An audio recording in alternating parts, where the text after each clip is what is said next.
Y te pido un beso, pensándolo. Yo sé que estás pensándolo. Llevo tiempo intentándolo. Mientras estás mirándolo. Sabes que tú. Tos, আইলি সেইটো একেলগে এইটো চাই যা তোৰ আছাম পুলিচত কামত আহিব তো অকল দাউৰলি নহ'ব অলপ পঢ়িবও লাগিব সেইকাৰণে কুৱেশ্যনটো চাই যা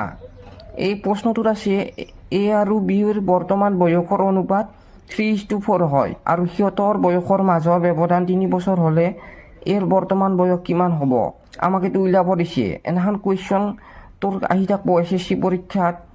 তাৰপিছত আছাম পুলিচত আহি থাকিব সেইকাৰণে ৰিলটো ভালকৈ চাই যা তেতিয়া অলপমান তো কিবা জানবা পাৰবি না ভালকৈ চা মই ইয়াত কৰি দিছোঁ চাকৰি পাব লাগিলে অলপতো পঢ়িবই লাগিব না কিতাপৰ লগত সম্পৰ্ক নাথাকিলে কেনেকৈ হ'ব ইয়াতে কি কৈছে চা এ আৰু বিৰ বয়সৰ অনুপাতটো কি কৈছে 3:4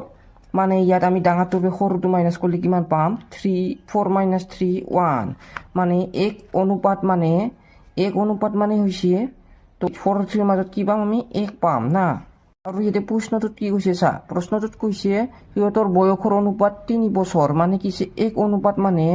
3 বছৰ ডাঙৰ তো ইয়াতে 4 অনুপাত মানে কিমান হ'ব ইয়াৰ বয়স হ'ব 3.5 গুণ 12 আৰু ইয়াৰ কিমান হ'ব 3 গুণ কিমান হ'ব 9 মানে এটাৰ 12 বছৰ আৰু এটাৰ 9 বছৰ ইয়াত চা বিৰ অনুপাত বেছি মানে কি এইটো 3.5 গুণ 12 মানে বিৰ 12 বছৰ ইয়াত আমাক কি কৈছে এৰ উলিয়াব দিছে না এৰ উলিয়াব দিলে কিমান হ'ব 9 বছৰ 3 গুণ 9 তো এৰ বয়স হ'ব 9 বছৰ হ'ব দে আজি আৰু কিবা চাবা আসলি চাগে যা হ'ব দে